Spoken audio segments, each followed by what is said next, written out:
Greg? Fine. Right, let's call the meeting to order at 6:02. I'll entertain a motion to approve the minutes of August 28th, 2018. So moved. Second. Is there any discussion? Hearing none, all those in favor of approving the minutes from August 28th, 2018, signify by saying aye. Aye. Opposed? Abstentions? Motion passes. Additions and deletions. I'd like to remove under old business the Townsend Fire Department water filter quote. We do not have one, so let's take that off the agenda. Are there any other additions or deletions? All right, hearing none. I'll entertain a motion to, let's see how I want to do this. I'll entertain a motion to take the agenda out of order and take members of the public first. So moved. Is there a second? Second. Is there any discussion on that? All those in favor? Aye. Opposed? Abstentions? Motion passes.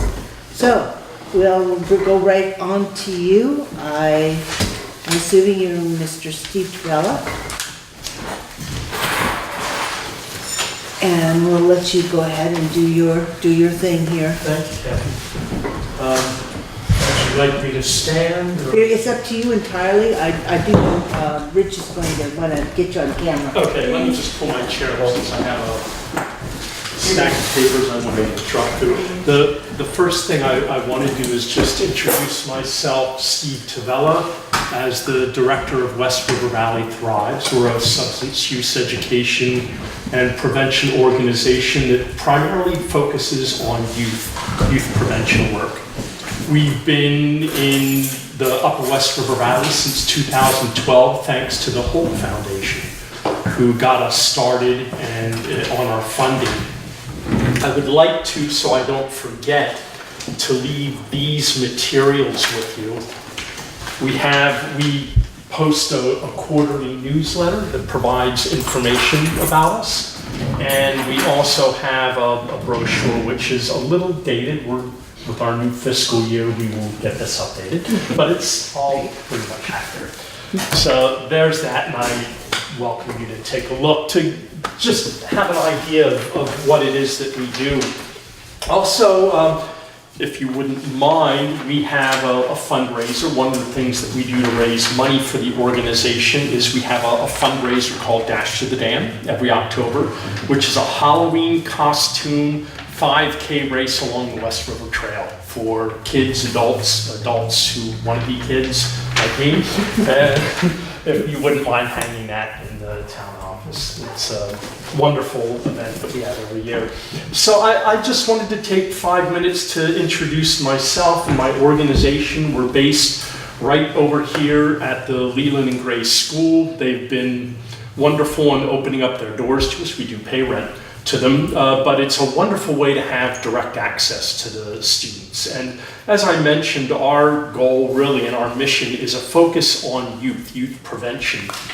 And so we do things like we have a group called Above the Influence, and we have a middle school group. We divide them up by age appropriate levels, and we have a high school group, and they meet once a week. And mostly, we're really focusing on protective factors. So a lot of our work, actually, we're not even talking about substance use issues, because substance use issues, when you really look at protective factors and resilience in a community, it's built around relationship building.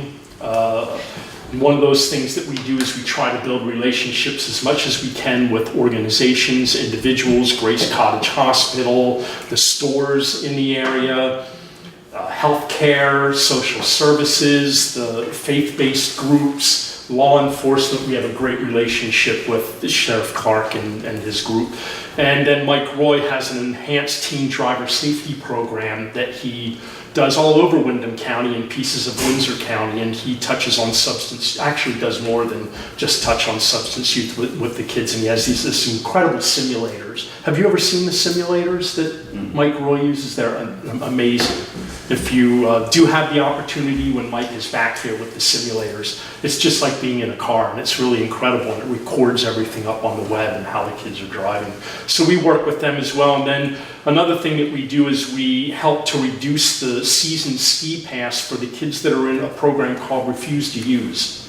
So it's a program where Stratton offers an extremely reduced season ski pass for any of the kids grades 7 through 12 who would like to be in the program. The requirement that Stratton sets for that program is that the kids must attend so many substance use education programs. We're doing a kickoff event in the gymnasium on September 20th by an individual called Eddie Slowakowski. It doesn't even touch on substances. It touches on leadership and building friendships and how to be involved in your community. And these are the things that we really try to reinforce, because statistics show that the more involved kids are, the less they're going to use substances.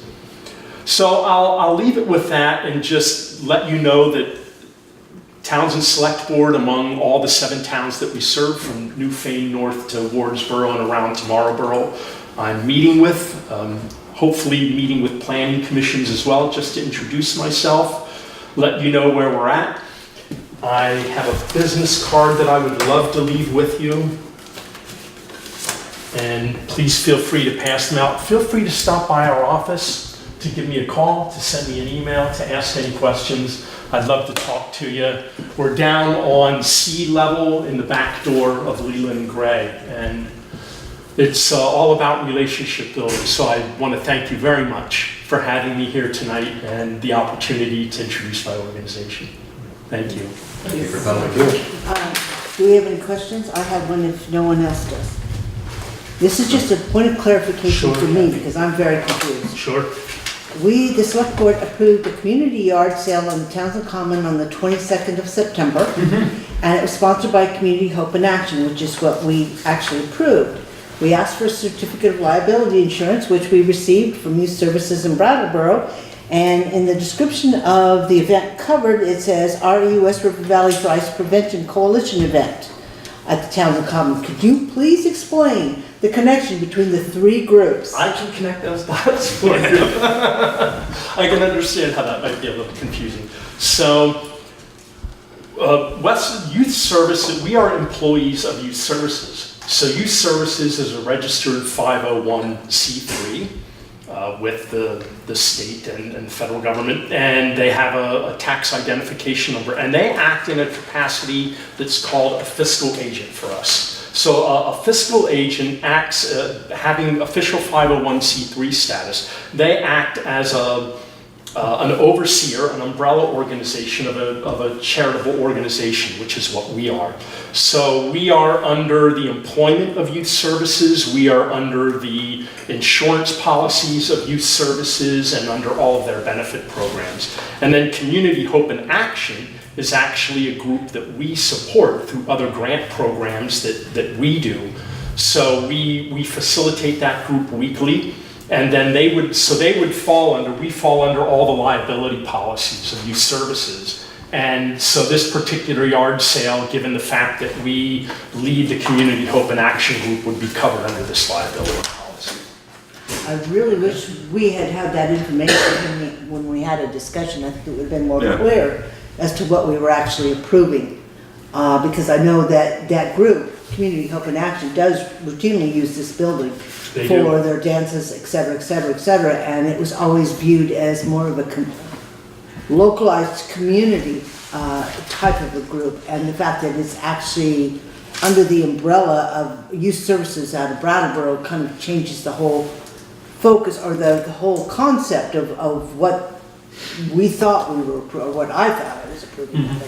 So I do appreciate the fact that you did clarify how the 3 are all connected together. The fundraiser is for Community Hope and Action, is that? Absolutely. Okay. Anything under Community Hope and Action is a fundraiser for them. None of that money goes to Youth Services whatsoever. They simply fall under the umbrella of the liability policy. I want to make it very clear that any of the money that Community Hope and Action is raising goes directly to Community Hope and Action. And it is indeed a Townsend-based group, and all of the volunteers are incredibly dedicated. We just use this policy in the 7 towns that we work in to ensure that we have all of that insurance coverage given whatever events we do. So we also do some tabling and some information sessions. We play cornhole at the West River, the West Townsend Farmers Market a few times a year. Again, we're covered under that liability policy. Absolutely. And I would encourage you in the future, don't hesitate to reach out to me. I'm very accessible. And if you'd like to as well, give me a call and I'll give you my cell phone, because I love to make the connections. I've been here in the West River Valley for 32 years. When I first came here back in the 80s, I was a Newfane resident. I raised my daughter in Brattleboro. When she went off to Philadelphia to live after being settled in for a couple of years, I moved back to Dummerston. So I'm still right here in the valley and have been for 32 years and very dedicated. We entertained up through the Townshend Dam while she was growing up. So please reach out to me, and I'm more than happy to answer any questions that any of you may have. Thanks again for the opportunity. Thank you. Thank you. Thanks. All right, since we're already on, have the agenda totally off kilter now, let's just go on down and deal with the planning commission, because I'm assuming that's where the two members of the planning commission are here? Yeah. Two requests, okay. What do you do? So the first one that's on the agenda is the village designation request, and which they handed us the last time. And I This is a brand Canterbury and Steve. Yeah. Canterbury and Andy Snelling, just so that everybody knows who we are. Thank you, appreciate it. Is there anything you'd like to say before we have a discussion about it, as far as the, If you have questions, I can field some questions based on the research I've done over the last several weeks. Village center designation essentially is, the point of it is to revitalize what already currently exists. By gaining village center designation, you would be able to apply for grants that could help both the municipality as well as various organizations throughout the community. And in addition, basically part of the application process is to, talk to the select board and other entities as well to see if they have interest in going forward and would sign off on it. If we were to get designated, it would be 8 years that the designation would last for. Renewals would be 3. And I think we at one point held this designation. I can't remember when the last time was. I think it may have been around 2010 or 2014. May have been the last time. But I haven't verified that piece of information, so. Brenda, do you know why we were and then we were not? How did that happen? I am not sure about that exactly. 2004 was when the last application process went through. And then it was good for 8 years, and then there was one renewal. If I don't know if we renewed it, but I think they carried it for an extra They did year. I think carry it it. expired in 11 or 12. I'm not, I can't quite remember. It would be in the vault there somewhere in the front.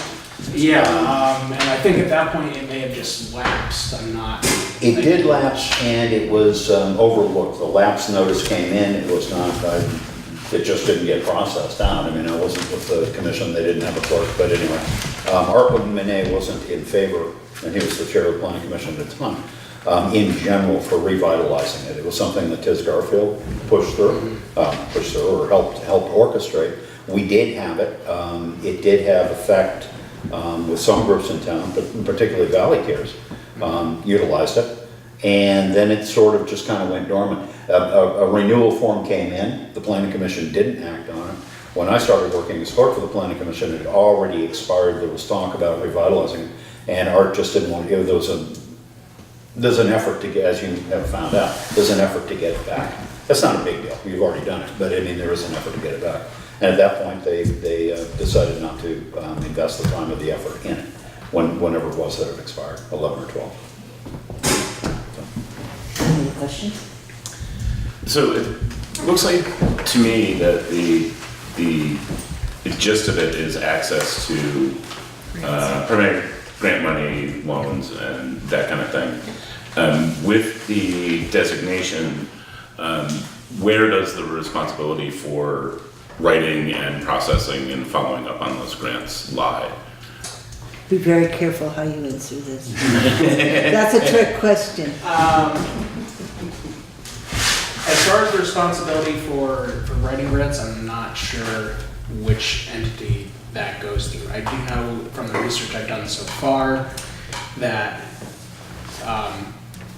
the organization checks in with the municipality yearly. I'm assuming that would be through the select board. Okay, Kevin, I want to expound on what you just said. Just the clarification, anybody can fill out a grant form. The signature is going to be more than likely the fiscally responsible body, which would be the select board. I think, well, it can authorize grants to be. The grants can be by, some of the grants, if they're by commercial property, they can go through, I believe, without anybody even being aware of it.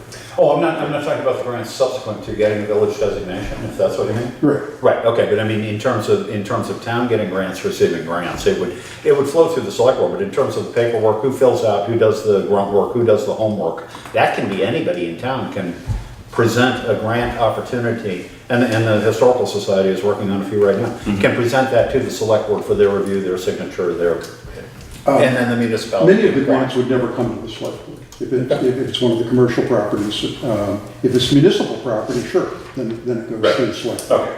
Unless the commercial entity in play has to, for lack of a better word, wash their funds through the municipality, through the HUD system, in which case it does absolutely come to the select board. For 40 years, we sit here and sign off on their financial statements. So there is a component to a lot of the entities. You've got to be careful. There are lots of different grants that village center designation makes eligible. And there are other ones where the applicant gets priority, basically gets some extra category points towards approval of the grant if they have village center designation. And they run a wide range, and some of them, as you mentioned, under HUD, may very well come back and actually be Oversawn by the municipality. but there are others that you would never even know that they had received the grant. Has there been any study done, has there been any contact with the community to find out where the residents, businesses, and/or buildings in the designated area are in need of grant funds, or are in need of the ability to apply for those types of funds? In other words, is there a need for this? Has somebody come to you and said, we would like to do something on this historic building and we need federal funds, or we need you to go through the steps to get your village designation so that we can actually apply for these funds? Not that I'm aware of at this time. When I did start researching the village center designation, there's some projects that the planning commission has talked about that there's potential to get grants for some of those projects, and some other projects from a municipality standpoint, which there would be the possibility to gain grant money for, or at least apply for it. We haven't reached out to the community to do a survey of any sort to see how many people or organizations might utilize it.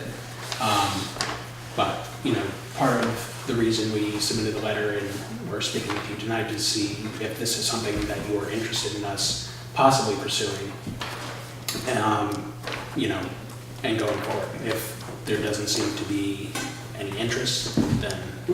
What specific projects did you have in mind for the municipality? There's been a couple of things that we've talked about in the planning commission. Walking paths, I think, is one of them. Trails is another one that we've talked about possibly trying to do.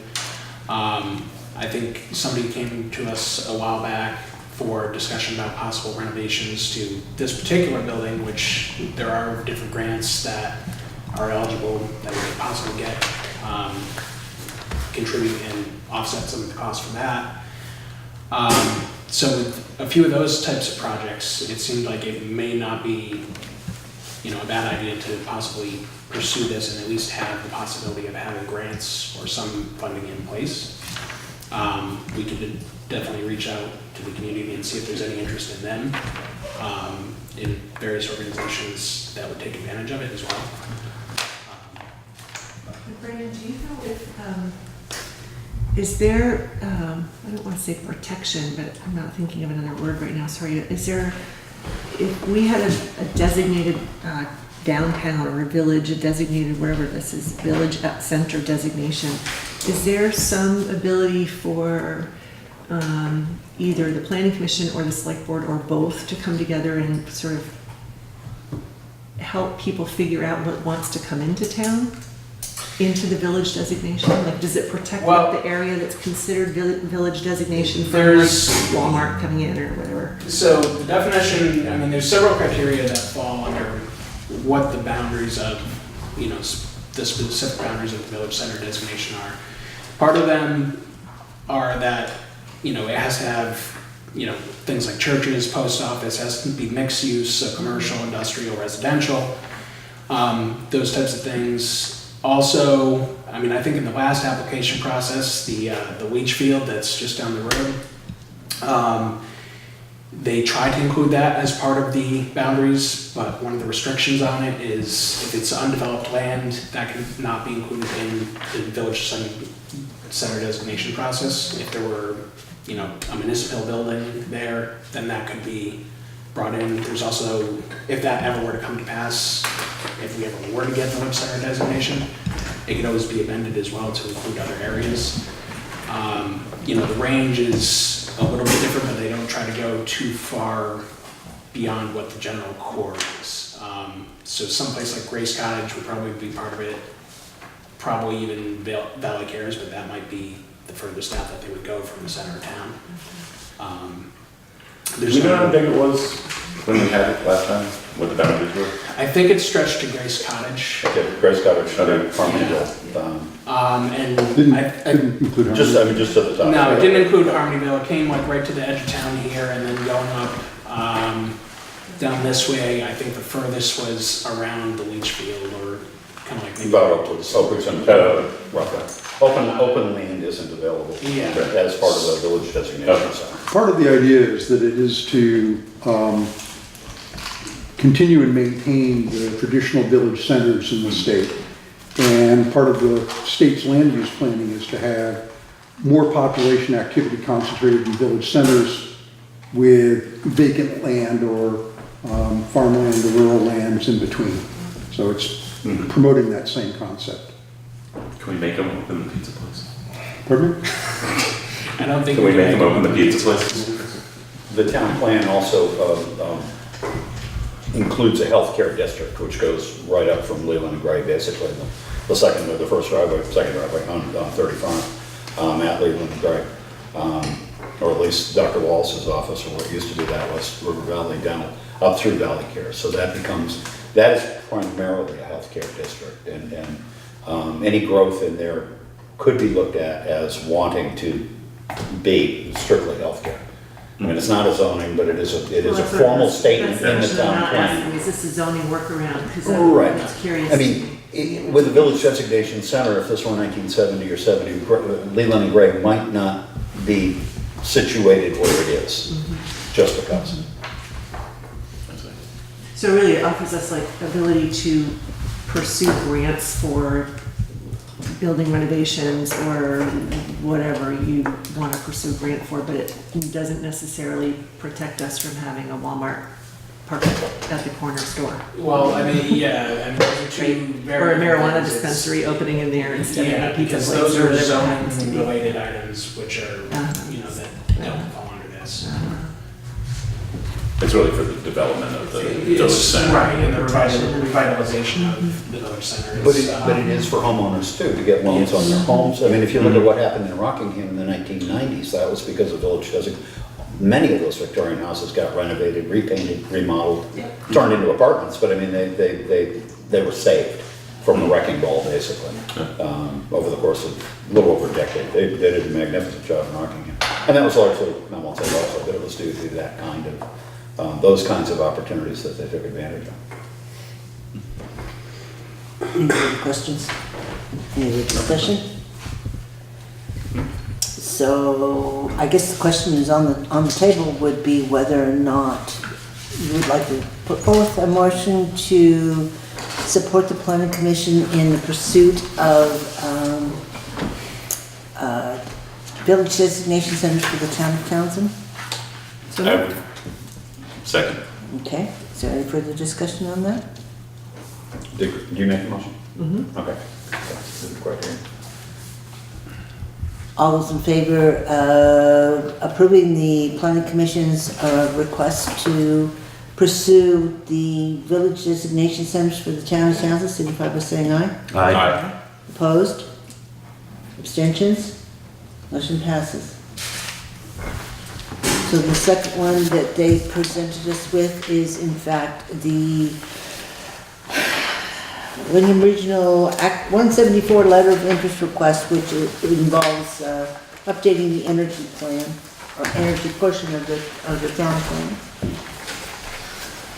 So again, would you like to begin by beginning the discussion? Or- We do have a town plan which we recently passed, but in the interim, there was new action, and the action is called Act 174, which is to support Vermont's goal of having 90% of the energy from renewable sources by 2050. And if towns, and it's optional, it is not a requirement, but if towns do adopt a energy element or energy section of the town plan that complies with Act 174, then the town would be given greater influence over any siting of energy generation facilities, be it photovoltaic fields, be it wind turbines, or additional hydro. I mean, anything that the Public Utility Commission would grant approval in siting, where they would be a requirement of public good would be needed. And the difference is that currently the town plan gets due consideration, which means they have to look at it. The Public Utility Commission does in any of their hearings. If you have a Act 174, then the level of consideration goes up, where they basically have to provide an explanation of why they would be going against the town plan. And then it also has to be consistent in development with the Wyndham Regional Town Plan, which recently also just did their updated energy plan as well. I'll go So get it in a second. I was just saying, are we all imagining it? No, I'm not imagining, I'll go get it in a second. I'm trying to work something. the process is what gives us local input on siting of energy generation. You know, without it, we get kind of a token seat at the table. With Act 174 compliant energy element, they do actually have to listen. They can still overrule the town plan, but I guess politically it's much harder for them to do it.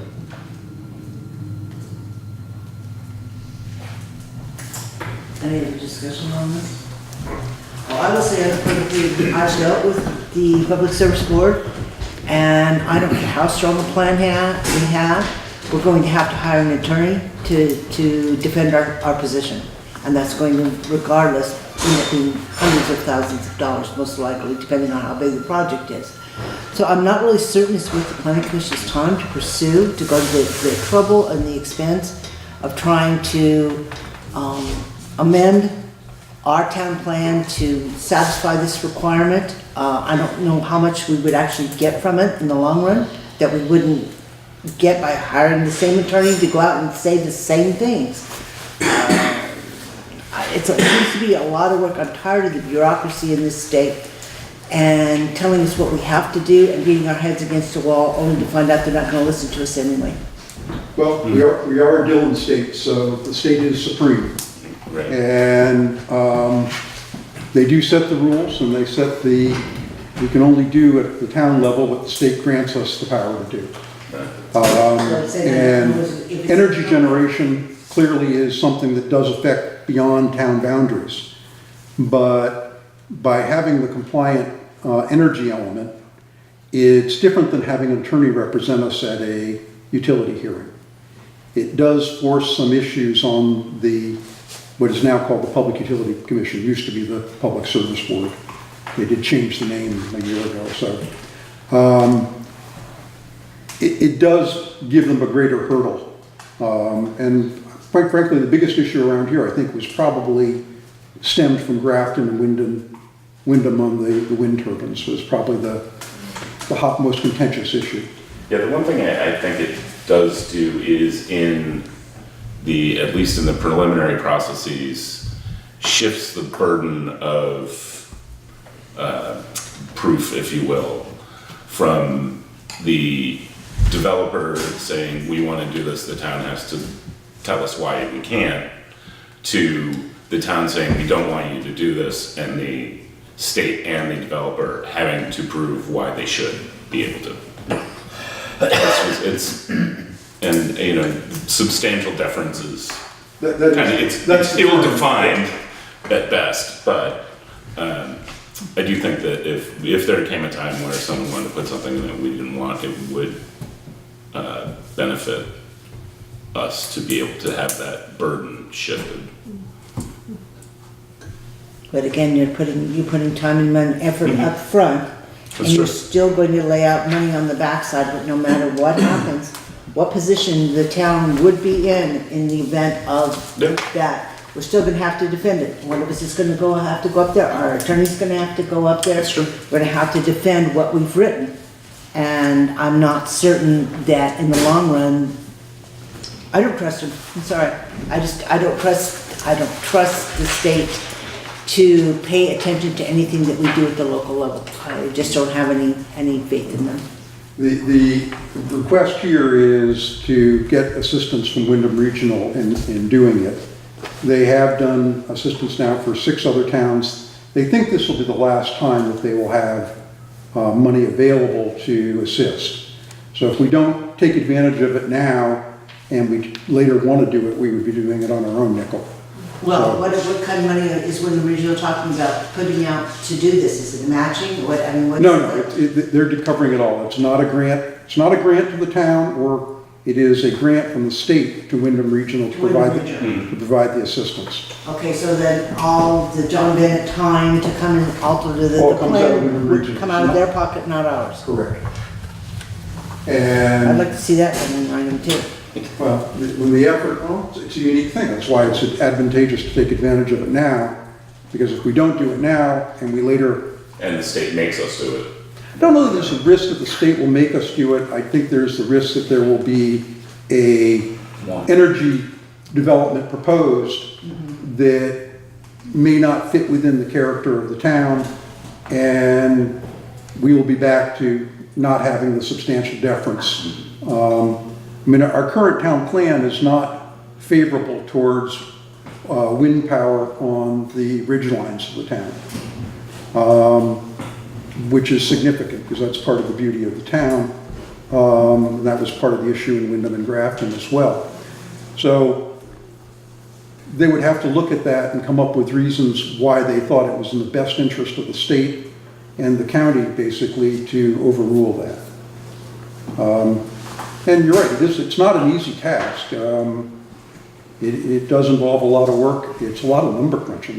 The requirement is a lot of data on both energy usage and energy projections. So that would be the Planning Commission that would be working that through. And then also enter, and then drafting the energy element plan. This is in this cover letter here. That would be the planning commission doing that work as well. But as with any town plan or amendment to the town plan, the Planning Commission develops it, submits it to the select board. The select board either approves it or makes requests for amendments and passes it back to the Planning Commission for a review. So, And public hearings, et cetera. Yep. Yeah. Any other questions? Sounds like a big undertaking for the planning commission. The Wyndham Regional Commission energy plan is fully compliant, I think, isn't it? It is, they just got approved. it has to be for them. Yeah, So that's, So they that's now the can overarching, approve. the communities are kind of drawing it under that umbrella. I mean, to some Yeah. degree, Yeah. okay? Okay. So, I mean, they've already gone through that exercise themselves in spades, I'm sure. Yeah. Would someone like to make a motion? I would move to accept the planning commission's request to go forward with a Act 174 energy element to be an amendment to our town plan. Second. No, I don't think that's actually what you're requesting. You're requesting us to sign a letter of, Letter of intent. Intent, right. right. So it's basically, it's Act moving 174, letter of intent. letter of intent to Wyndham Regional. Letter of For interest. for assistance Right. in Letter of developing an interest, energy use element. the correct terminology. Is there any further discussion on that? Was there a second? Yes, there was. Okay, is there any discussion? No? Then hearing none, all those in favor of signing a letter of interest for the planning commission and Wyndham Regional to begin the process of changing our energy plan within the town plan, signify by saying aye. Aye. Opposed, abstentions, motion passes. Can we get a separate copy of this back page? Because I can't sign it as it is, my name is spelled incorrectly. I spelled your name incorrectly? Yes, you did. Oh. We can get the rest of them to sign if you could leave it. We can do that on multiple pages. If you can get the rest of the signatures, I can get one to you Okay, with it we'll do corrected. it that way. I'm embarrassed. Right. My poor typing skills.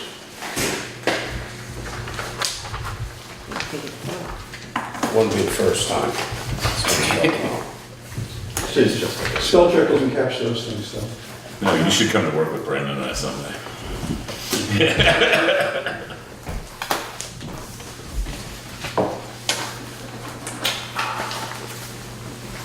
congratulations. Get some more.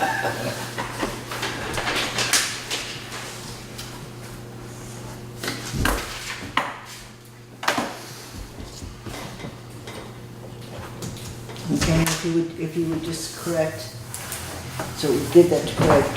Yeah, let me just get a copy of that and I'll give them the original and All right. we'll cycle this as we do with our reports.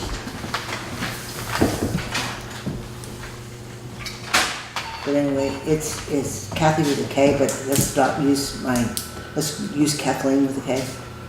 And I did it with a C, I don't remember. Yeah, it has a C. You have Kathy with a C. Okay. So let's do Kathleen with a K. And then I can sign that and we'll just add it to that paper. All right. Let's see then. Okay, now we're so far off base, I'm not sure where to go next. All right, let's go back up and pick up, do you want to do the warrants before we do the highway? Sure. Yes? Yes. Yeah, Okay. there's a couple of, Then we'll go back and we'll do the warrants. Make a motion to pay check warrant number 1, payroll, the amount of $10,786.54. Second. Oh, yeah, lost my paper. I see, that's what happens when you give me all this picture. I got it. Sooner or later, I'll find it. All right. Is there any discussion? Yes. Mr. Bostrom. Oh, Week ending 9/2, Ed Smith had 41 hours. It appears that 1 hour overtime came from 3 different days where he's clocking in at 5:39, 5:40. That shouldn't be. That's why I brought it up. No, that shouldn't be. He comes earlier, I come a little later, and Bob comes at 6. She really has to do on, because of the clock, we do the clock because Right. you gotta do the clock. No, it doesn't have to be 40 hours. So are we gonna, it's too late to correct, yeah, that page is already gone. so, Oh, payroll's already done. yeah. yeah, But the point being, can we make sure that they're aware of the fact that we do pay by the punch-in time, and that if you punch in early, it adds any additional time to the day, which resulted in this case in an hour's overtime. And I just have a question about the fact that this last Friday, we didn't have anybody for 4 hours at the town garage. How did that happen? that we, evidently you were gone. I went and take my daughter. Yeah, and then we had, I guess, Bob and Ed either had sick days or. I think that was the previous. That was the previous. Okay, maybe that I was was. on vacation, Bob and I took my daughter. Yes. Oh, that's what it was. Is there some kind of, other than your pagers, are there some other way to access the garage or to get a hold of somebody from the garage when there's nobody there? In other words, if there's some kind of an incident, not an emergency, but an incident, Like you would do on a weekend or holiday. just call you, Just huh? call me. But if you're not there, And then you pay. okay. So you carry your pager Because you have when your you're pager gone? with you. Most then. of the time. Okay. All right. It's like a holiday or a weekend, it's the same thing. Well, I was just curious because it's unusual to have everybody gone at the same time. Well, So- that's, On a work day. excuse me, but It's that's, a scheduled work day. it's not the same thing. It's Monday through Friday. I think our residents and travelers of our streets in this town expect that there's somebody in the highway department Monday through Friday during normal working hours. Saturdays and Sundays and holidays, I think we can defend. But a weekday is kind of hard to defend, why all three people are out at the same time. That was the week before Labor Day. So- Right before Labor Day. But I don't think we should be doing that.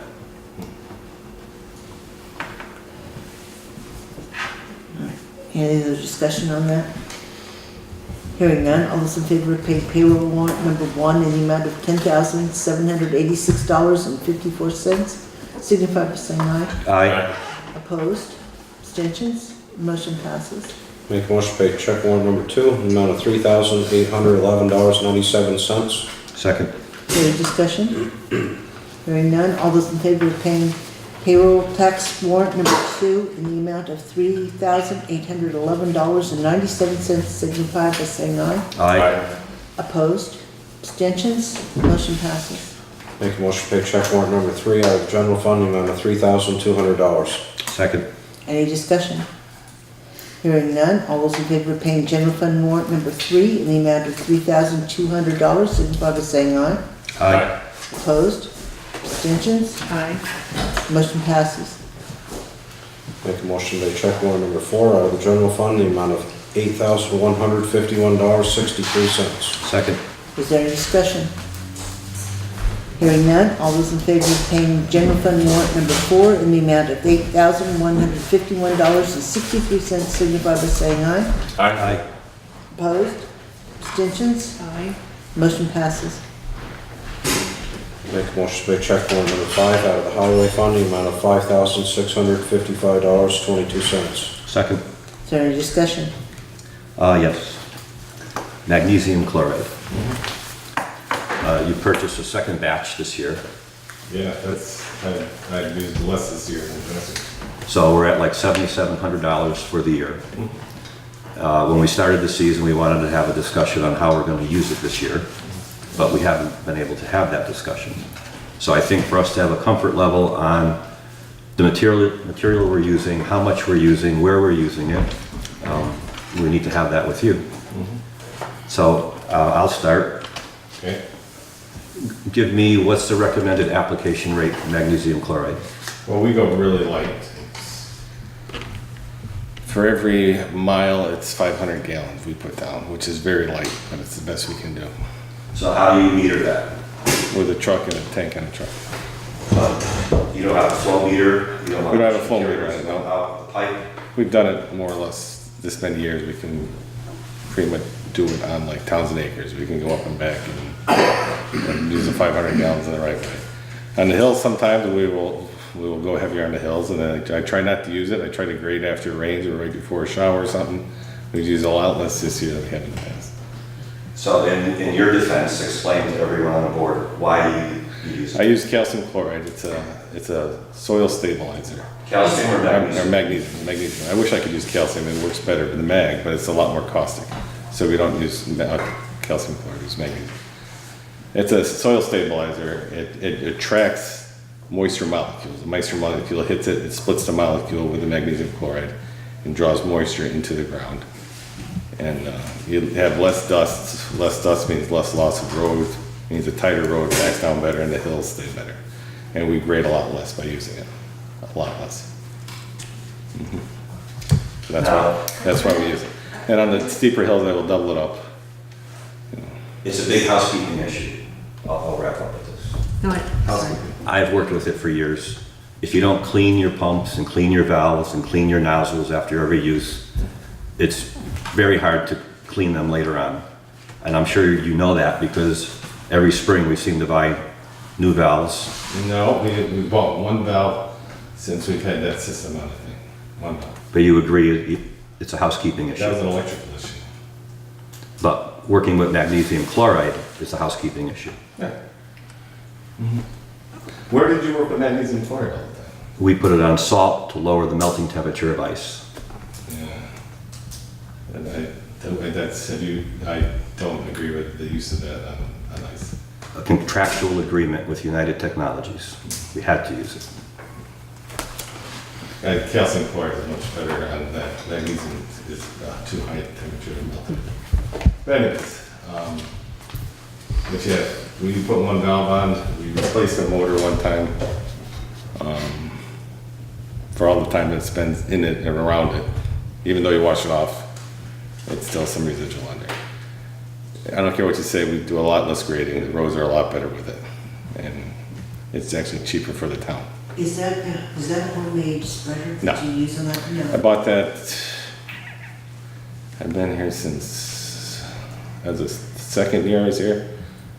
Or third year? What was it, second or third year, Joe? 2007, 2008. With a contract we would buy, for every gallon of chloride we bought, say it was 45 cents a gallon or whatever, 40 cents.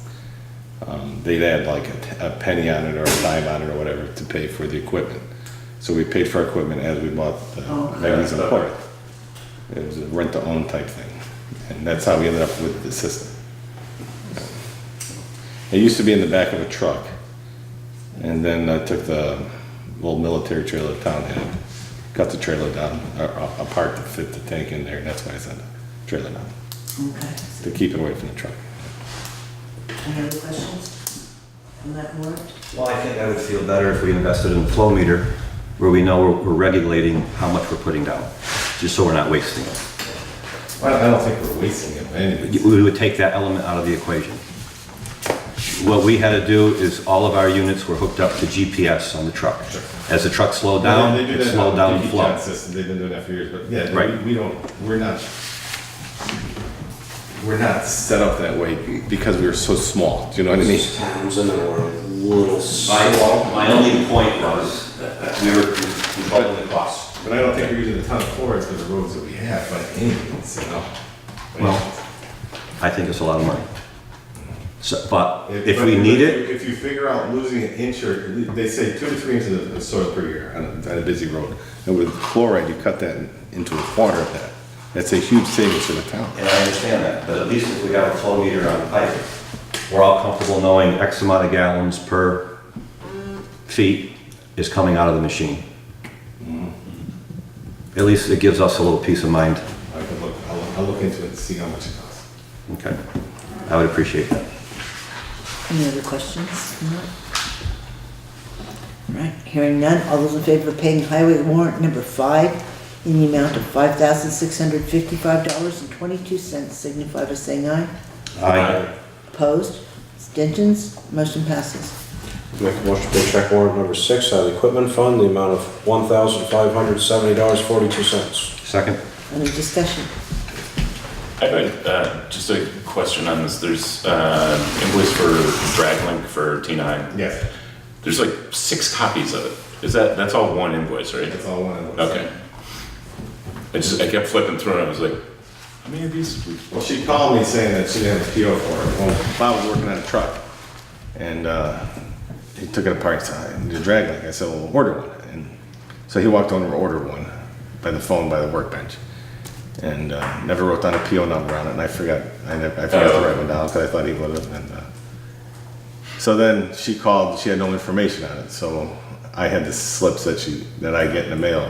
Mm-hmm. And I made a couple copies and I wrote a note on it and put the number of the truck on in the part in the right area. So, I don't know if that note's on that or not, but that's how it got. Yeah. And they put truck 11 on there too, when it's truck 9. That's not, okay. So there was some. Yeah, I just wanted to make sure it was one invoice. Yeah. That invoice has been around for a little Yeah. while too, so, I mean, it's been copied. All right, so is there any other questions on that warrant? Okay, then all those in favor of paying the equipment warrant number 6 in the amount of $1,570.42, signify by saying aye. Aye. Opposed? Abstentions? Motion passes. Make a motion to pay check warrant number 7, general fund, the amount of $13.19. Second. Any discussion? There's a reimbursement. I do a lot of talking. I just want to know what it's for. It's mileage reimbursement for 2 listers. It came up at the last meeting. Oh. We asked a question on it. Mr. Bills is on vacation. He's not able to be here tonight, so we can't get our questions answered, so Oh, so we're still not approving it then? Or are we not? I'm not. We haven't voted yet. Okay. Any other discussion, now that we know what it is, what the problem is? All those in favor of paying general fund warrant number 7 in the amount of $13.19, signify by saying aye. Opposed? Aye. Abstentions? Motion fails. All right. Then the other thing that we had on the agenda for the highway was a discussion about the vacation schedule. I told you, I gave this one. Well, you gave us one, but it was only, Until August. yeah, it wasn't even that long. It's 2 week, included as 2 week in August, and then it's the end. Yeah, so, now that we're getting into, again, we're going back to taking part days, 4 hours on this day, 4 hours on that day, and it's getting, as we discussed, we've had this discussion before, it gets very difficult to follow from the time cards perspective and whatnot. And the board has pretty much come to the conclusion that we're going to be taking a look at the personnel policy and amending it. Because right now it says that you can take vacation time in no less than 4 hours. Which is what I told the guys. Okay, which is okay. But I think what we're going to have to do, rather than just arbitrarily allow people to take 4 hours here, 4 hours there, is we're going to have to start having some kind of a schedule. So that we know we don't get into situations where we don't have anybody in the building, at the highway garage. So I think there will be an effort made to look at that personnel policy, just to see what we can do to try to clean that up. And it would not just be for the highway, it's going to be for everybody. If somebody wants to take off for vacation for a week or 2 weeks, they're going to have to basically make the select board aware so that we can at least plan to have some kind of coverage for any of the individuals who are gone. What's going on now doesn't really work. Anybody else with any other Yeah, comments? I agree. I don't think without some sort of schedule prior notification, there's no way if, say, Wyndham Regional wanted to come and look at something in the roads and said, hey, can you do Friday the X? We can say. They should plan ahead also, then too. Well, I know, but if they do that, or if I have somebody that wants to look at one of the bridges or something, if no one knows that you're not there or somebody's not there to answer questions, then it makes no sense to schedule the thing. And without some sort of prior knowledge of who's gonna be off when, that can't be done. And we all realize that there are going to be sick times. Where people just aren't able to let us know. But when it comes to planned being out, I would really like to see a schedule further out than we got from you originally, to know when people are going. I mean, the rumor is one of your personnel is going to be taking some time off this winter. Yeah, it said in February, end of February maybe. We really need to know that. Well, he doesn't know for sure either. Well, but again, Yeah, but are we supposed to be on limbo on these things? Yeah. but part of the, in that particular case, we're gonna need to look at somebody to fill in as well. So if we could at least get a schedule down on paper that we can look at and wrap our heads around as to when somebody's going to be gone, I think it would be beneficial for all of us to know whether or not we want to plan on discussion, for example, with you, if you're in fact on vacation. That type of thing. So, I'm guessing that that will be a priority that we'll begin to take a look at, would be some kind of an amendment to that. Yeah, I mean, I assume that, like, you know, if somebody's gonna take a half day on a Friday, that they're telling you before Friday. Right. Right, so really, we just wanna codify it so that we have, as time goes through, we can keep track. I took the Friday off and took my daughter to college. I mean, I told Greg, that week before, that Tuesday, the week before that, we had to put out a fire. Right. So, Well, and we do appreciate you've been very good about letting us know when you can't make meetings or when there's something unusual like that going on. And we do appreciate that because that has not led us to any of these long gaps where we haven't been able to address or have a discussion about something that we might have questions about. He's got some very original stories I've never heard before. The whole daughter to college because of that was a unique situation. very easy. Yes. But anyway, unless there's somebody else, does anybody have any other questions? Do you have anything for us? I do. Basin Brothers, they're behind schedule by about a month now, because of the weather for them, and now the batch plant where they're getting material from is broken, and they haven't finished Saxon's River. If you've been through there, their equipment's been sitting there about a week and a half. Bruce Orchid, I spoke with him earlier this morning. He said he'll be here by the end of the week or the beginning of next week. He has had terrible problems with his equipment. That's mowing, right? Yes, Yeah, that's that's it. mowing. Fitzpatrick's, they were doing a good job. They're down the pit, they're plugging away. They're doing okay. Did they have run into some kind of issue with ledge? There is big boulder ledge type, yeah.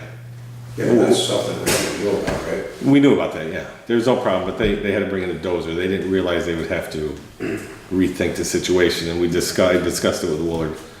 And then he told Mike, and then Mike, I got a hold of Mike anyways after this. They've had some equipment issues too, but the excavator doesn't. It's a bad year for equipment, it rains. Yeah. And speaking of equipment, Uh-oh. our 755 mower, the center PTO grenaded on it when Mike Finnegan was mowing. It's a PTO that comes out of the front of the rear housing that feeds the mower PTO shaft. And it grenaded inside the trans axle. And so I ordered a book on it, and before I took it apart. And then I called Martinka. He's a little John Deere dealer over in Sunderland, Shaftesbury. And he sold these tractors for years. He went since John Deere since pulled his dealership because he was such a small dealer, but he dealt with these compact tractors as a specialty. And we've used him before as reference. And he said, oh, geez. I said, can I get a price on how much the parts would be and stuff like that? Again, the serial number and stuff. He said, yeah. So then I called Trottier, and because he told me to call somebody else also, see what they could find, because he said I might have trouble finding the parts because I'm not a dealer anymore. So I called Trottier Equipment, which are a good-sized John Deere dealer, compact equipment, seed consumer products, and they can't find anything. And Martinka, he called me back and said, I'm up to $1,700 in used parts online that you could find, because I'm not going to do the work if I got to use used parts, because I can't guarantee it. So we're kind of at a standstill finding parts. I haven't even pulled it apart yet. Quick question. Is that drive shaft greasable? Yeah, it's not the dry shaft. It's inside. So it's inside like a transfer case. Transfer case. We're at a house. No, the dry shaft is all fine. Dry shaft's fine. How old is the machine? It's an 89. We bought it used. For us. And we've had it since Kit was on the board. 2003, 4, somewhere Along there. Got it at the auction. Got it at the auction, yeah. So is it time to hire it out? It's up to you guys. I'm putting this in your lap. Well, what's your Snow blowing goes opinion? with it though. By the time we pay Mike, mess around, fix the mower, is it worth hiring it out? It might be cheaper to hire in the long run. Yep. Yeah. Will they provide the same service? You have to figure that out. I'm more worried about snowball. Or you're the one Yeah, that's, that's a snow blower, it's more than the grass. Right. And they're Well, playing that's lawn only when the maintenance. snow's here. If the grass is here, the grass is more important than the snow. Well, there are plenty of people doing lawn maintenance, there are not that So many it's people. like, I mean, we're looking at pouring grass out right now. sidewalks. when- Snow blowing, yeah. If not, I mean, the town has had many lawn and garden tractors with snow blowers and mowers on them. And they've never even lasted this long as mine. This tractor's lasted a long time. And we also use that tractor for shoulder work. We put all those shoulders on the side of the new pavement with it. Didn't you just do something? We just with bought a new that tractor? snowblower for $1,800 Right. snowblower farm, yeah. But we also just recently did something to the tractor, did we not? Put tires on it. No? Thought I saw Mow. something in the It's videos. mowing with it. No, actually did something as in repaired it. Put new filter setting on it. Was it the mower deck last year that had a thing? Yeah, the snow blower was last year. This year I put new spindles on the deck. I'll put one new spindle on the deck and I put new wheels on it. But that's about it. Well, that could be a real interesting dilemma for their lawn sale on the common on the 22nd. if Oh, we it still can't- mows, doesn't it? No, No, who mowed last week? Finnegan. Got another machine? He brought a mower. Oh, okay, all right. So I noticed it was done, I thought that part of it was still No, working. he brought a mower. So, But I don't any think that's the thoughts? last thing. Any thoughts as to how you might, it's gonna be late in the season, try to get somebody to pick up what, that's the town garage, the common, the ball field? Ball fields and top. How generic is that snow blower that we bought? I know we bought it used, but it's a duplicate of the one that was on there. Can that go onto another machine? I don't know what John Deere has that it would fit, to be honest. Okay. I don't know Just their curious. markups on it. I have not looked into it, no. It's not cheap. No. No. I think we'd be able to find somebody to finish out this season. I really do. For the mowing, yeah, that shouldn't be a problem. Pretty sure we could find somebody at a snow blower too. Yep. I mean, there is a couple warm bodies in the neighborhood. Well, would someone like to make a motion to that effect? Because somebody's going to have to do the legwork to Yeah, who's got time find that do you person. have time to shop for someone or Craig? Oh, I don't know when you want me to shop this one. Do you know of anybody? I don't have. Well, I know of a couple. I do. I as work well. with a couple of folks. Yeah, mowers or snow blowers? I don't think it, Well, I think finding something to mow will be a big issue, but there's a bunch of people mow around here. Snow blowing, it does, your job has to, if you're a working guy, it has to fit in, you have to fit in there.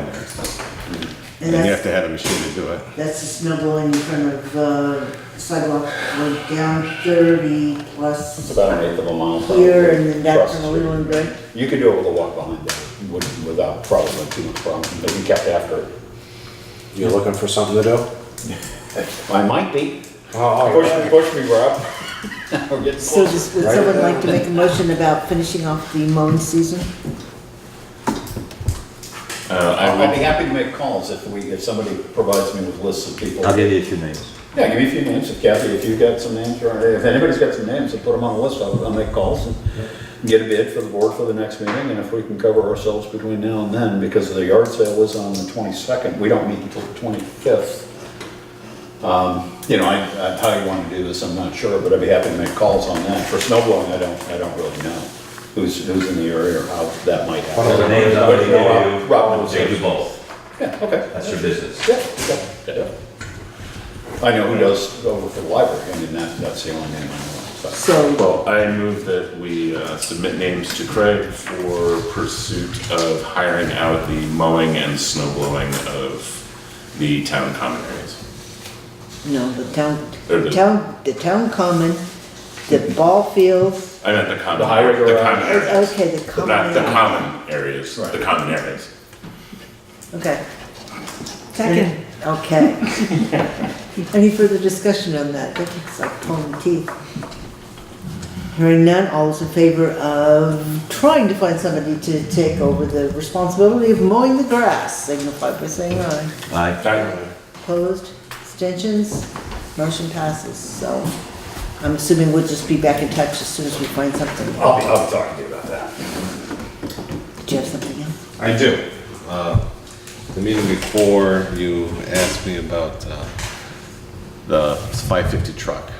And Yep. the only bids, not bids, but the only prices, this is a bid, because they already had it done. The state bid, they already had the stuff, they just printed it, they sent the email.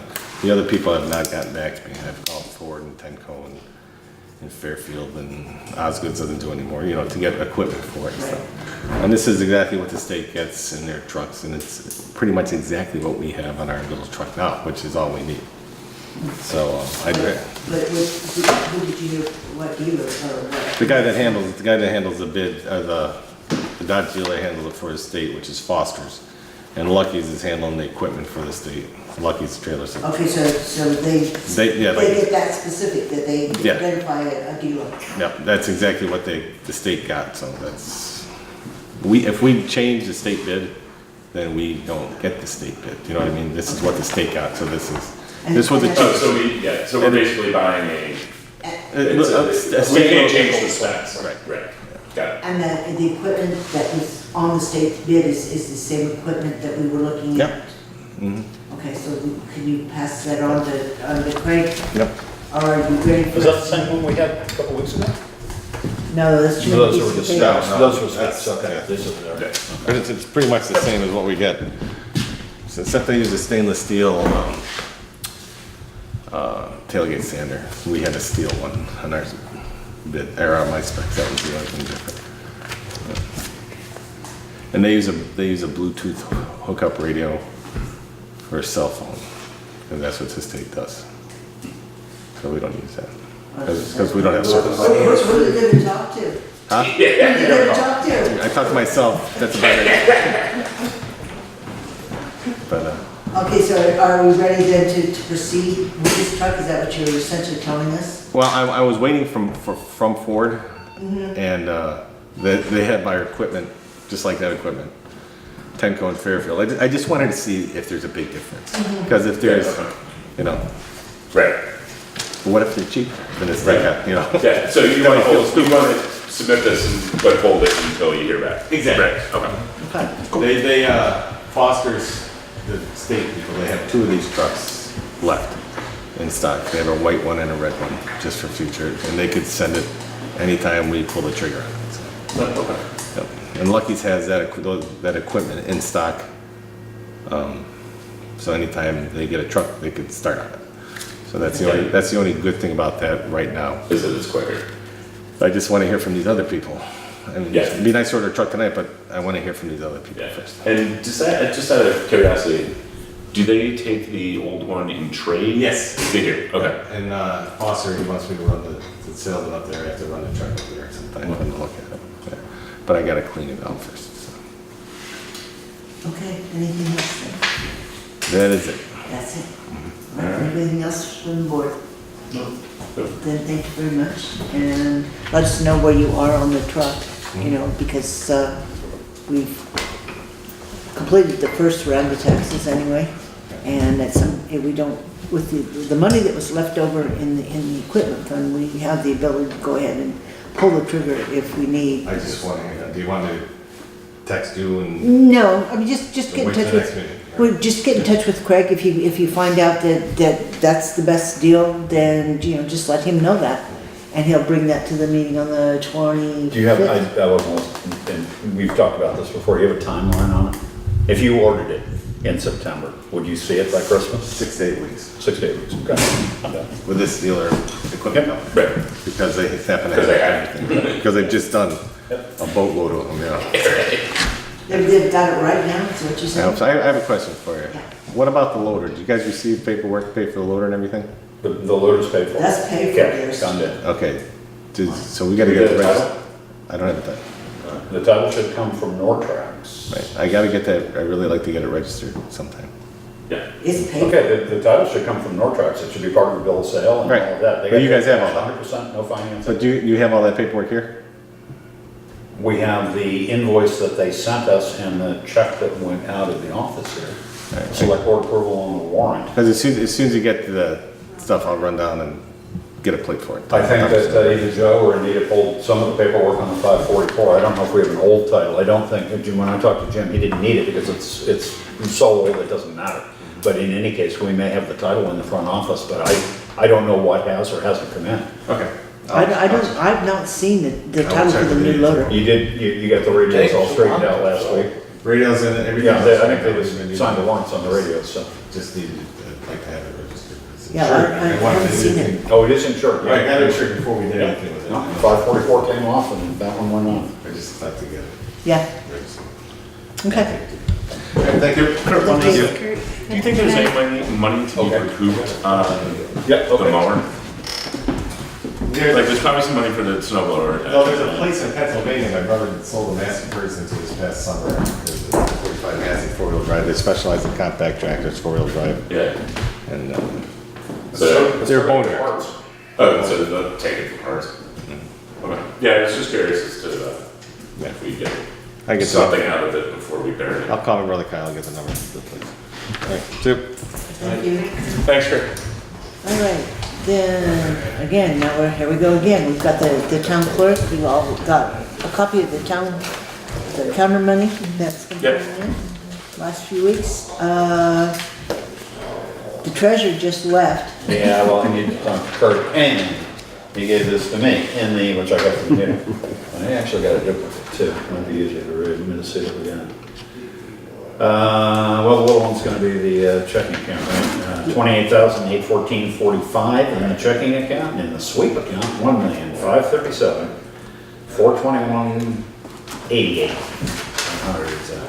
So I got 1,000,005 in the, we always have 30, roughly 30 in the checking, and 1,005,000 plus. We paid the schools, correct? No, we don't have a bill yet. We don't know how much to pay the schools. I was gonna say, She's that's a still little chasing light. money, and I keep telling people, we're not gonna pay them until we get a bill. They make a lot more than we do. You know what? They can provide us with a bill. We're not gonna speculate and give them a down payment deposit. If we're gonna write a check for the better part of $500,000, I think they can get it billed to us. But we don't know the numbers yet. So, And they'll come out of Department of Education, and we still have, taxes were collected on the 31st, we got 20 days past that, so we got a little ways to go yet, but by the next meeting, you're gonna have to pay that. Well, you should be on a warrant.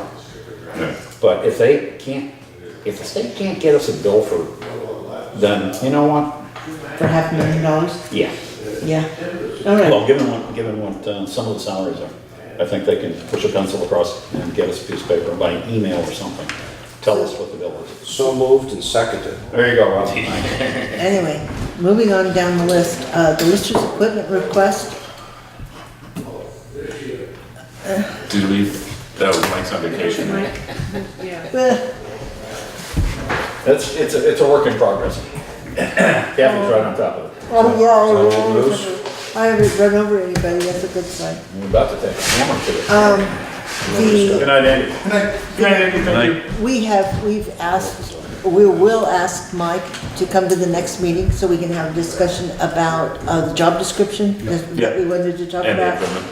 And the equipment, because it's still not clear what exactly the needs are or what they want.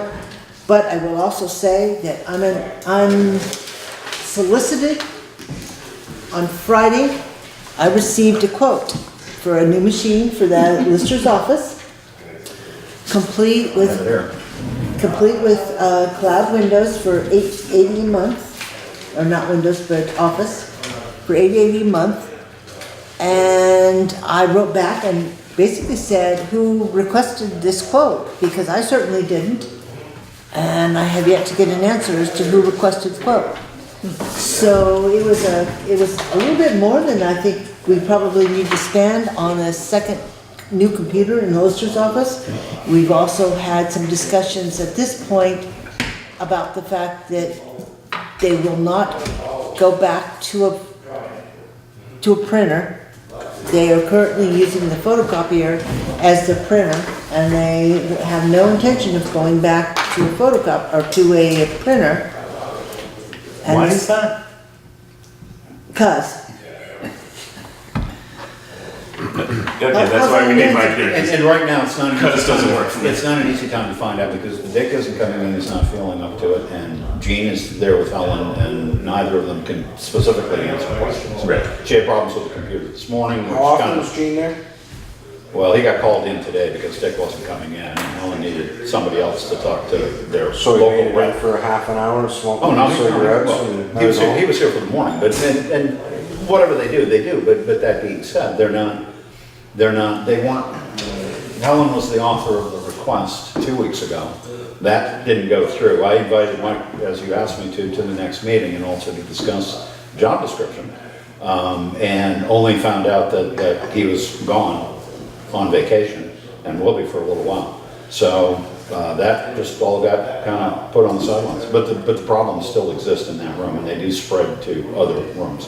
Well, again, one of the issues with the photocopier using that as the printer is whoever the new advisor for the state is has told the lister's office that there's not a problem, we can just lease a photocopier for them to use as a printer. And I believe the current lease on the photocopier is $134 a month. For the one in For the her front office? office. For the front office, yes, because it's gone to color and full blown whatever. There are some issues with it, but they're getting worked out. The old photocopier is the one that's in the lister's office. That's been a problem for 5 years. I mean, I used to use it for the planning commission, and that was, you gotta wait a long, long time. I don't know why they need one when there's a brand new machine in the other room, which is municipal. I use it, everybody uses it. And networked. And networked. No, and it's it- not technically not networked to Technically anybody not. but It's Anita. linked to Anita. Oh, really? Joe and Anita are linked to it for some purposes they can push, but other people can't. Well, it's not hard to No, change it's not that. hard to change. I use my printer, this printer out here, I use her printer for photocopy when there are attorneys Can and you do me a others. favor and shut those doors, please? When hers is busy, but generally, I mean, hers is available for faxing and scanning and photocopying. Yeah. Thousands of copies if you Thank need you. to. And I know that the listers do make photocopies, but I don't know that they need their own dedicated machine, at least not to the tune of something that big and sophisticated. Right. You can buy a photocopier you can buy a machine that'll do You can buy a a daily use machine. print fax copier for, a And, decent one for a couple $100. Well- yeah, I was gonna say, under $500, and then we're paying more in a lease arrangement on the other one. Unfortunately, they don't produce that much information that they would need something with the capacity of a photocopier. Right. I mean, they just don't do that No. many lister's cards that they need to be able to spit out 100 sheets a minute. Right. But that seems to be the way it's going, and having gotten that quote out of the blue with a $8.80 monthly fee attached to it just sent me through the roof. Well, that's probably Office 365. It which, is. Yeah, which is cheaper than buying Office now. I don't disagree, but I also have a real problem with the fact that we're having enough technology issues in the building, and without somebody IT on staff here to handle those kinds of issues, I don't want things headed into the cloud, because we can't even make it work within the building. Well, it's not necessarily stored on the cloud. Well, but no, All it is the software The software. licensing is provided through the cloud. Exactly. But it's stored locally. You put 10 grand plus or minus into technology in the last 16 or 18 months, you can't get into general ledger all day today at $14 an hour. So, I mean, there are issues that are Yeah. that need to be worked out once and for all. I don't think that the new computer in the lister's office is the source of it. I mean, I just don't. But in any case, it's getting kind of crazy here on a day-to-day basis with something or other failing. And as I said, Helen couldn't get onto the internet this morning. I don't know. She was trying desperately to do that. Gene came in and they got on. In the meantime, Elaine couldn't get into junk, and that was due to Nimrock. You got some issues. Oh, yeah, And, every day. So, something at some point, maybe in the lister's office is gumming the works, or Nimrock has some issues that they need to address, or well, part of the discussion that's going on in there, and what bothers me the most is this is all going on behind the scenes, and we're not being included in the discussion. So I hear about bits and pieces of it. well, I'm not your Hard to IT stop. guy, and everybody's kind of making it up as they go along, which isn't the right way to do it. We're No, calling this the is wrong the thing people. is we all have to have this discussion so Well- that, we spend the money to bring the fiber optic in, now we have to use it for what it's used for, And we can't have the listers buying one computer system, the front office buying another computer system, But Elaine having a third that don't talk to each other. their demand may not be based on a legitimate summation of what they actually need. Right, exactly. The problem is that when you have a problem, it's broken, let's replace it, throw it out, Right. let's go fix it. To be on the other side of that, you know, I've been sitting here for a month and I have a new phone and Wi-Fi and there hasn't been as much of a hiccup. I'm happy with it. But we've got everything. Maybe you know going. how to run it. No, I'm not connected to the system, that's the thing. I'm off on the sidelines. I mean, one of the discussions that is going on is not only using the cloud for Office, but also to use the cloud for Nimerick. Now, we purchased the software, we pay an annual license fee for Nimerick. Yeah. We pay a support fee. But yet, that seems to be at the root of all the issues that they're having there, and the majority of the root problems in the lister's office. And so one of the solutions that all the outside IT people keep, the bugs that are floating around, but they're not having the discussion with us, is going to a cloud version of Nimerick. Okay, Okay? sure. Well, then why did we buy a server a year and a half ago? Well, you still need a server to hold No, you data don't. on. No, Yeah, you you do. don't. No, you don't. Not for what we use, and the modules we I use. mean, we don't need a giant server, but eventually we will. If for no other reason than Virus protection in particular, but. virus protection in particular, and every time there's an upgrade to any of the systems, it takes more space, it takes more computing power. So you're way better off overbuying on a server, underbuying on terminal. Well, it doesn't matter, the server's already bought, it's a Right. year and a half old, but if we're going to Right. pull all the functioning software out of the building and put it in the cloud, which is what the discussion I'm getting seems to be going on, then, Well, it's easier with. We need to The sit res- down with everybody and define our terms as to what putting it in the cloud means, because The response was, we can't fix the software in the server, it's going to be too costly and too time consuming to fix it. So therefore, we're just gonna switch you over from the software you purchased and paid for support on to a cloud version. Okay, I mean, that seems to be the answer, yeah, well, we need, yeah. For a fee per month. for a fee per month, yeah. Right, So, and that, yeah, and is that being driven by Nimerick? Okay, well then we need to have a meeting with the Nimerick people and with people who know what they're talking well, about. and Europa, because, and now Yeah. nobody has a clue who to This is call. the thing, yeah, we have to get all the players to sit down But at in the one meantime, time, Best of Lister's luck. on a new computer to drive a 20-year-old photocopier.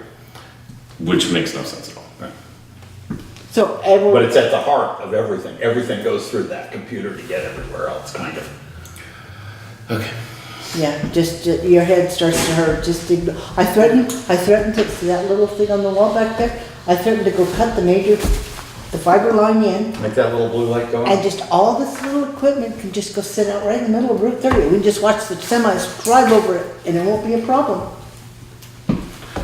Seconded. It's like you're sitting at my desk all day. There is an argument, there is a logical argument for going back to pencil and paper. Okay. Sure. Yes. So anyway, moving on to Common Common Road, we did have that discussion about the potential for the change of use of the school. And I think we need to set aside some time. Does anyone still have their draft of the common, potential common policy? I do not on me. I've still got the original draft. Maybe I'll have Craig photocopy it for everybody so we can begin that discussion about the common road and what we want to do with the roads, the policy, the common, and put it all together in one piece. But we need to focus on that before the end of the year. Yeah.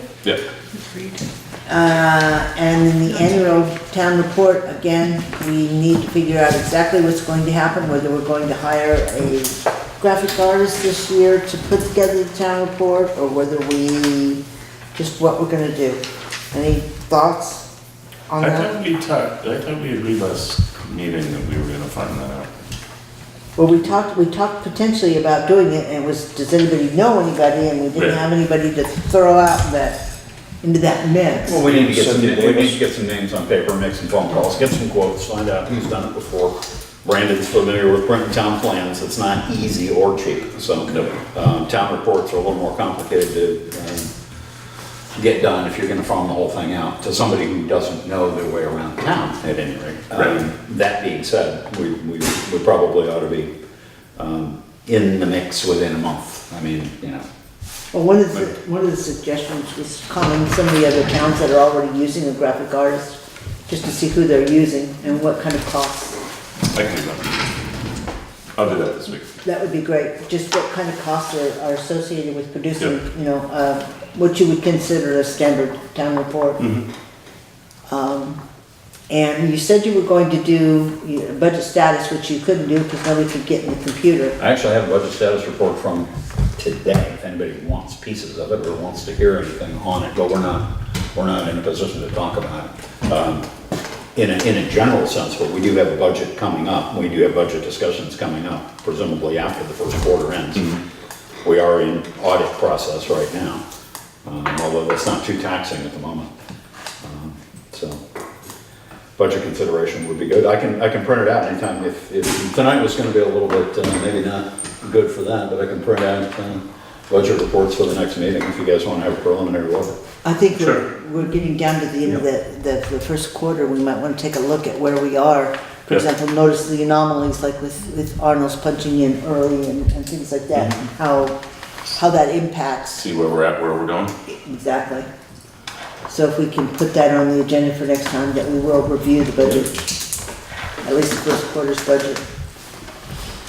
Okay, is there anything else that we need? I have no need for an executive session that I'm aware of. I got a question. Yeah, When are you paying the schools? that's not, we just. When we get a bill. Oh, when you get a bill? Yep, No, we're working on that, we just don't have the numbers yet. Oh, okay. And it'll be within 20 days, hopefully, of collecting taxes on the 31st. By law, we're supposed to, but I don't know if Brad James is still up there or not, but he used to call in for, try to get him to fax something down. But so far, they haven't given us any numbers. so is there any other business? The next meeting is the 25th of September, and if there's nothing else, then I'll entertain a motion at So moved. whatever time it is, 7:30. 7:29. It's been moved, all those in favor? All right. Okay, we're adjourned, thank you. Thank you.